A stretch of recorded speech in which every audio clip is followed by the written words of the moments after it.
Mesdames et messieurs les députés, je parle à une Assemblée nationale dont la moyenne d'âge est de 50 ans pour vous faire comprendre que l'école de 1976 n'a absolument rien à voir avec l'école de 2026. Nous sommes une génération qui est née et qui a grandi avec Internet et qui vivra avec Internet toute sa vie.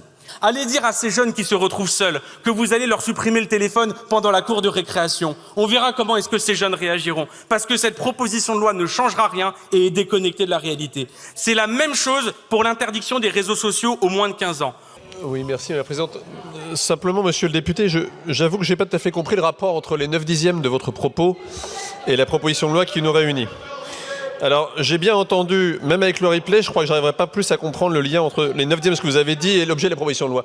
J'ai bien entendu d'abord votre 9h-18h, ce qui équivaut à 9 x 5, 45 heures de cours par semaine. Comme vous le savez, au lycée, c'est plutôt entre 28 et 30. En revanche, ce qui est certain, c'est que les jeunes passent 5 heures par jour sur leur téléphone et que 5 x 7, ça fait 35.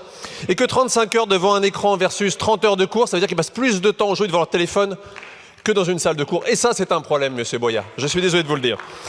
La deuxième chose, c'est que vous avez omis de parler d'une chose qui est quand même importante et qui est l'objet de l'éducation nationale. C'est de faire en sorte de construire l'autonomie du jeune. L'autonomie du jeune, ça veut dire qu'au bout d'un moment, il est capable, effectivement, il est assez mûr pour se fixer ses propres règles. Et l'autonomie, ça passe le temps de l'éducation et sur le temps scolaire par le respect, effectivement, de la loi des autres, de la loi des adultes, et notamment de celle que vous fixez ici. Et notre rôle, précisément, d'adulte, c'est toute la différence. C'est de mettre le pied à l'étrier des jeunes et de les emmener vers l'autonomie.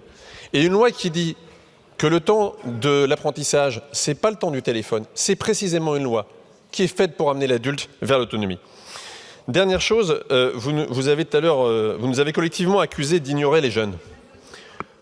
Pour moi, Monsieur Boyard, mais c'est une conviction personnelle, Monsieur le député, ignorer les jeunes, ça serait plutôt renoncer à les protéger.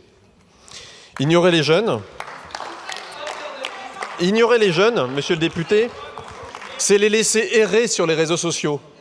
Ignorer les jeunes, c'est les parachuter et c'est déléguer les relations sociales, c'est déléguer leur construction intellectuelle, c'est déléguer leurs relations affectives, effectivement, à des plateformes qui ne leur veulent absolument pas du bien. Ça, c'est ignorer les jeunes. Les protéger, c'est précisément leur interdire d'y aller trop tôt ou d'y passer trop de temps dans le lycée. En tout cas, c'est notre responsabilité, on l'assumera.